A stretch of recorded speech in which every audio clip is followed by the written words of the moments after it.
پھر ایک موقع پر آپ نے فرمایا کہ منہاج نبوت پر اس سلسلے کو آزمائیں اور پھر دیکھیں کہ حق کس کے ساتھ ہے۔ خیالی اصولوں اور تجویزوں سے کچھ نہیں بنتا، اور نہ میں اپنی تصدیق خیالی باتوں سے کرتا ہوں۔ میں اپنے دعوے کو منہاج نبوت کے معیار پر پیش کرتا ہوں۔ پھر کیا وجہ ہے کہ اسی اصول پر اس کی سچائی کی آزمائش نہ کی جاوے؟ فرماتے ہیں کہ جو دل کھول کر میری باتیں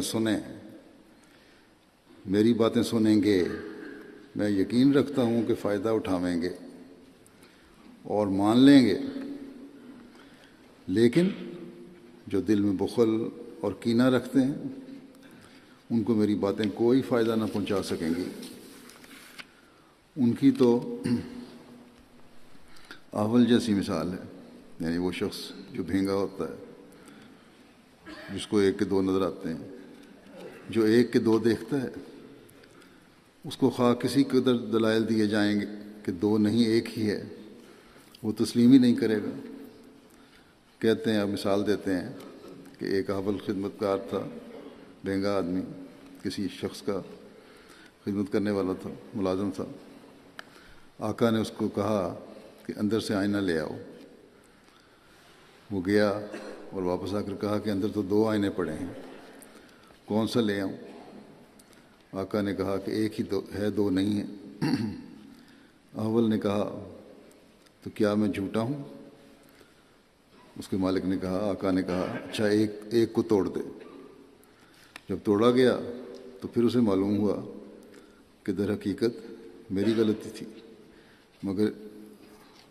مگر آپ فرماتے ہیں کہ مگر ان احولوں کو جو میرے مقابل ہیں کیا جواب دوں؟ فرماتے ہیں کہ غرض ہم دیکھتے ہیں کہ یہ لوگ بار بار اگر کچھ پیش کرتے ہیں تو احادیث کا ذخیرہ، جس کو خود یہ ظن کے درجے سے آگے نہیں بڑھاتے۔ ان کو معلوم نہیں کہ ایک وقت آئے گا کہ ان کے رتب و یابس امور پر لوگ ہنسی کریں گے۔ جو اٹھ پٹانگ باتیں یہ کرتے ہیں اس پر لوگ ہنسی کیا کریں گے۔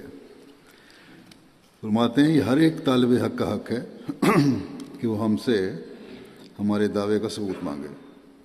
بڑی صحیح بات ہے، ثبوت مانگنا چاہیے، اس کا حق ہے ہر ایک کا۔ اس کے لیے ہم وہی پیش کرتے ہیں جو نبیوں نے پیش کیا۔ نصوص فرماتے ہیں کہ نصوص قرآنیہ اور حدیثیہ، عقلی دلائل یعنی موجودہ ضرورتیں جو مسئلے کے لیے مستدی ہیں، پھر وہ نشانات جو خدا نے میرے ہاتھ پر ظاہر کیے۔ میں نے ایک نقشہ مرتب کر دیا ہے، اور فرماتے ہیں میں نے ایک نقشہ مرتب کر دیا ہے، اس میں 150 کے قریب نشانات دیے ہیں، جن کے گواہ 1/9 سے کروڑوں انسان ہیں۔ بیہودہ باتیں پیش کرنا سعادت مندی کا کام نہیں۔